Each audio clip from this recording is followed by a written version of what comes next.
Hello, everybody, and welcome to members of council and staff to the council and committee meeting for the town of Petawawa for February 14th, 2022. And happy Valentine's Day, everybody. For those of you who are watching and heard that and are reminded that today is Valentine's Day, you still have time to stop on the way home from work and get your significant other something special. Okay, first I'll ask if there's any disclosure of pecuniary interest involving any of the matters in today's agenda.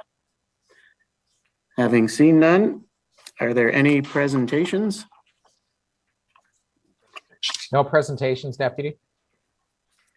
Okay, let's get right at it then with the fire department activity report for January. Deputy Chief Prue.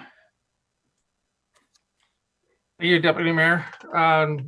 Good afternoon, members of council. I have the activity report for the fire department for January 2022. We start off with 2 extrications that our crew got called out. On January 20th, we had one in Laurentian Valley, but we're stood down en route. And we had an all-call for Petawawa Boulevard and River Drive, which there were no injuries, but the crew contained some fluids and cleaned up the scene there. We had a mutual aid call. Laurentian Valley requested for a tanker for a structural fire on January 27th on Sandy Beach Road that our crew responded for to supply water. Just to clarify the difference between the agreements here, we have an agreement with Laurentian Valley for auto extrication that we've had for many years.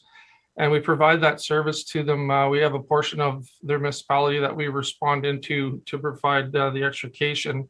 And then the mutual aid plan is a totally different plan. They're both 2 different agreements. And the mutual aid plan is through Renfrew County, and the plan isn't a reciprocating plan. So since Laurentian Valley has tankers and we have tankers, we can reciprocate that agreement. So just so that you don't get mixed up with the 2 agreements. We had a fire alarm on January 28th where the crew responded, but the alarm reset itself. And we had the smell of smoke on the 29th at Airport Road.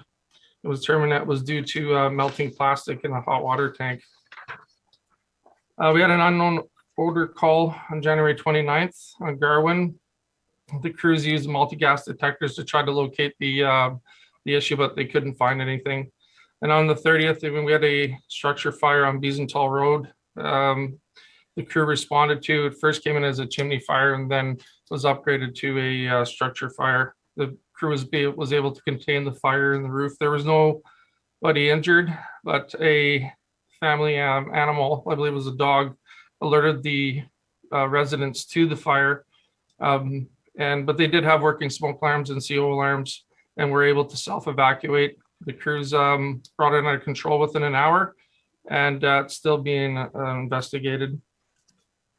For fire prevention, we had some minor inspections. We had some inspections that are ongoing, some requests that our chief fire inspector attended, and there are still some violations that are being looked into. For our residential smoke and CO alarms, we have 16 to date. It's a new year this year, so we had 16 residents that were checked.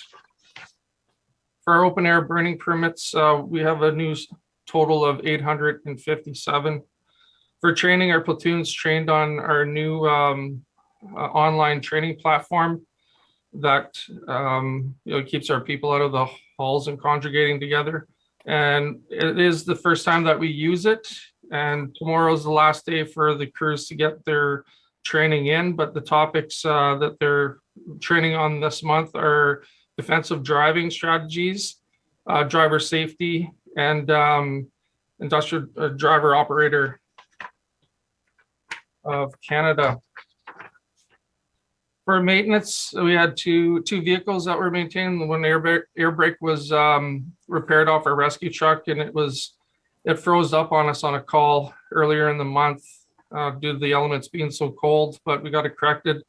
We cleaned 1 vehicle. For the buildings, the crews continue to clean the buildings to make sure that we're COVID safe. Repaired the 1 door, and an SCBA was repaired due to a freeze up because of the elements. And we're using our new washing machine, our new extractor to clean gear, which is saving us some money instead of sending it out. On January the 6th, there was a senior management meeting to discuss the new year, and I had to get a plan in place moving forward. On January 11th, Fire Chief participated in a Zoom meeting with the Fire Marshals of Ontario, John Pegg, for the provincial fire coordinators to discuss the impact of COVID-19. So, and the mutual aid plan. So basically, if a department was to go down in staffing numbers of what we would do in that event, that's still ongoing discussion. And that's my report for January. Thank you very much, Deputy Chief Prue. Are there any questions from any members of council about the fire report for January? Okay, I need a motion then to adopt the report. I see Murray and James, so moved by Murray, seconded by James. I'll call for the vote. All in favor? Any opposed? None. It's carried. Thanks a lot, Deputy Chief. Thank you. Okay, next we'll go to Community Services Activity Report for January 2022. Kelly. Thank you, Deputy Mayor. So January was a quiet month. You'll see in my report that on January the 5th, we were forced by the province to close the Civic Center facility. And so we communicated to our users and worked individually with our seasonal users to inform them of the changes and what the proposed schedule by the province would be. We were closed until January the 31st. So on the 25th, 26th, 27th, we started to initiate those reopening plans by the province through our various user groups. And then the province started changing on the fly as we got a little closer to the 31st. So we had to re-communicate changes that were made to the various regulations that were put in place. So it was a little hectic towards the end of the month, but the facility's back, it's open. We're still under capacity limits as we were before the closure happened. Basically, we went back to where we were before January the 5th, essentially. Actually, I just found out today that the province has bumped up its reopening plans. We don't have the legislation yet, but we do have a letter from the Office of the Premier that went out through a media release today that basically states that starting this Thursday, capacity limits will be removed in certain areas of the building. Pretty much for us, it's all areas other than the spectator gallery in the arena. And that as we get towards March the 1st, they're now looking at removing the need to be vaccinated to enter the building. That move will be totally dependent on how the health indicators look over the next 2 weeks. But if things go as planned in terms of the current trends with health statistics, that you will no longer, as of March the 1st, be required to have proof of vaccination to enter the facility. As well, they'll be lifting all remaining capacity limits. We do have one limit, so if we want to have dancing in the hall, if a group wants to have an event that has dancing, the capacity limit is 25%, which is pretty restrictive. So we're in this pattern now for 2 weeks until March the 1st. It'll start Thursday, and then we'll see what March the 1st brings. So we find out a couple days in advance, and then we'll see where that takes us. So that's kind of where we're at with COVID. Under admin services, you'll see that we're also looking at online program registration. So internally between the finance department and community services, we're looking at what's required to be able to offer that service. And we'll be going over the next few weeks through a process of determining what needs to be put into place, and then looking forward to offer that service for the upcoming spring-summer program period. You'll see that we had our Town 25th organizing event celebration event organizing committee on the 18th. I didn't put the minutes on the meeting for today, but I'll put those minutes as well as the minutes that are going to be generated from the meeting we have tomorrow on the next committee meeting. I can tell you that the event is almost completed as far as planning an itinerary and a schedule and a budget. There's a few small little details to work out. And certainly in terms of the committee, it's our hope that by the time we meet in March, that the event will be hammered out. It'll be ready to be communicated to the public. And it'll just be a matter of people involved with organizing the various aspects of the event, putting their pieces in place and getting ready to actually host whatever they're hosting. So we're kind of really close. Tomorrow's meeting will be about checking off boxes and making sure that everything we need to decide has been decided and then moving forward. So looking forward to that. Under tourism services, you'll see that we continue to be busy with the Water and Dirt Festival. We did bring on a new, well, actually they've been sponsoring for a while, but a sponsor for the Upper Ottawa River Race. So Integrated Health has stepped up with a $2,500 sponsor for the River Race portion of the festival. We continue to work on some other sponsorships, and announcements will come forward as we finalize those. Under Parks and Facilities Services, obviously there's not a whole lot to report in terms of Civic Center activity. We did, while the building was closed for 3 weeks, we did do some maintenance, including maintenance on our heaters over the spectator gallery since we had this gap in time. We also did a bit of work on our refrigeration condenser as well while we had this period of shutdown. We did open our outdoor rink on January the 14th and our toboggan hill the following day on the 15th. They've been up and running without interruption since those dates. We have, with the ultra cold weather we've been having, we have lots of ice at the outdoor rink, so that should help us through this warming spell that's coming up this week, and I think there's another one next week. But things are looking good. We're hoping that the weather cooperates and we can make it through to March break.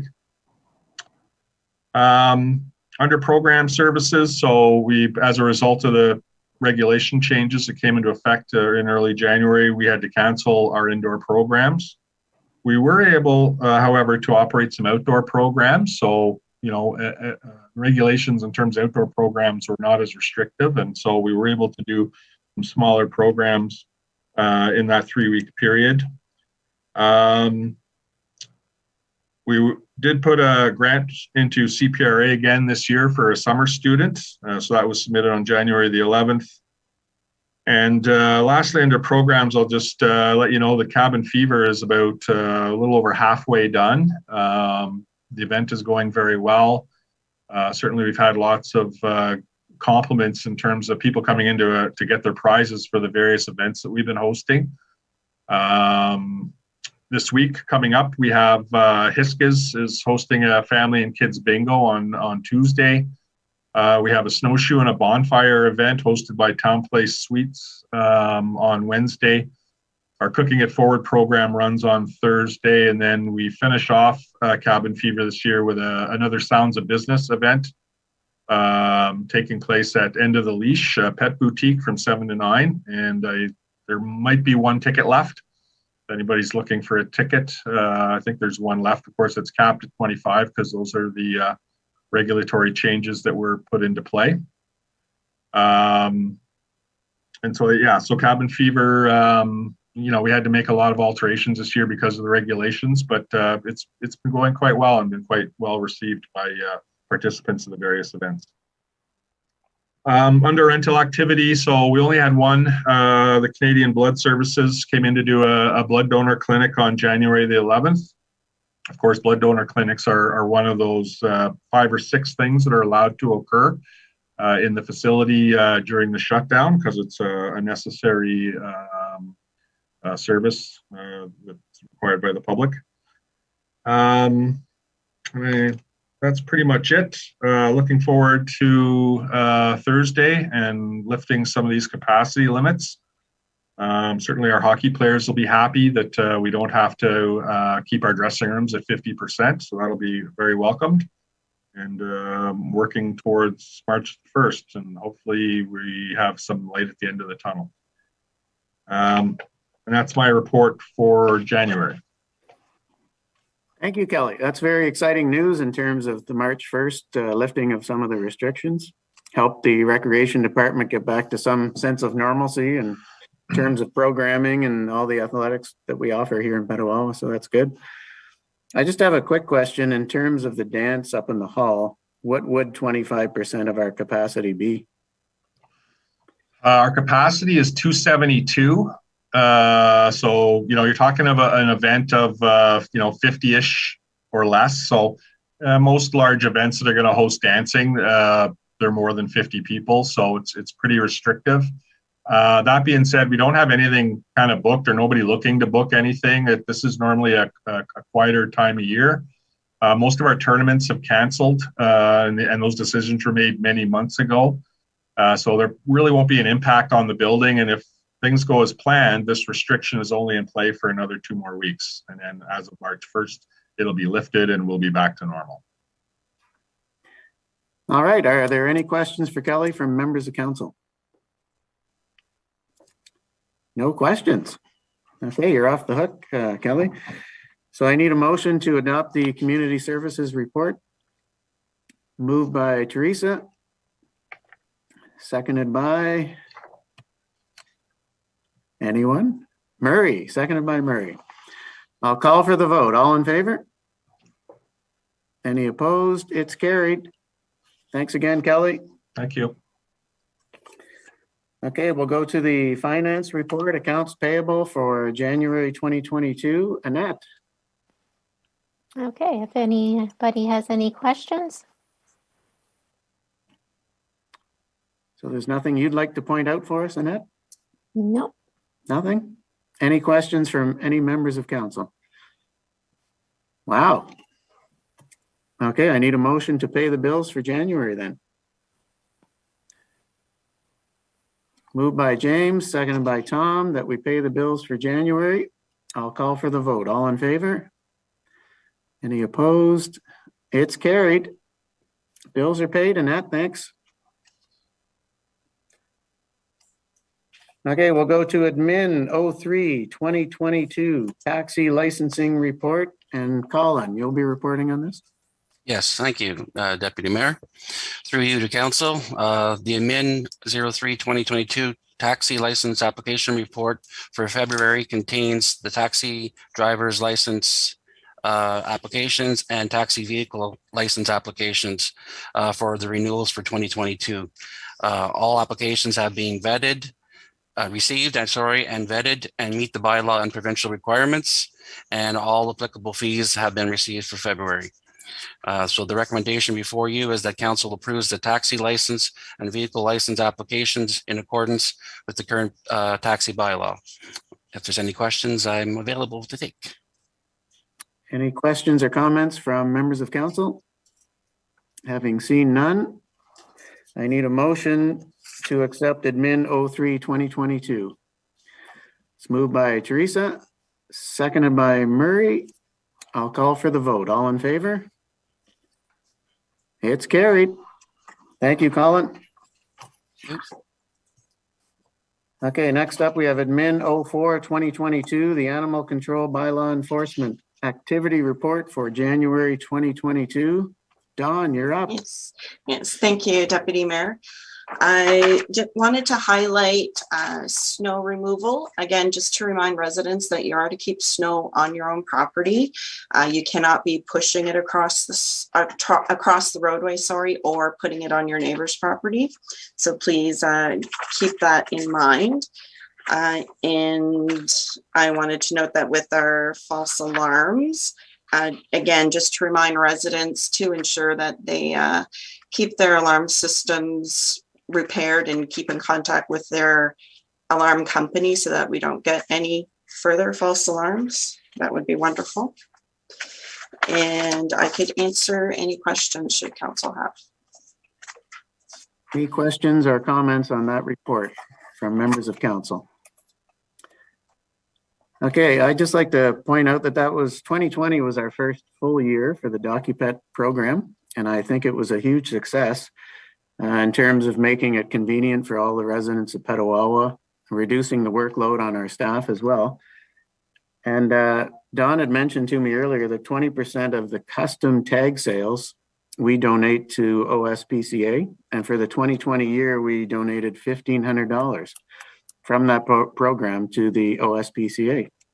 So that's nice. And Don also mentioned that this year it looks like we'll be donating even more to the OSPCA. So DocuPet was a great idea, and it's been a roaring success.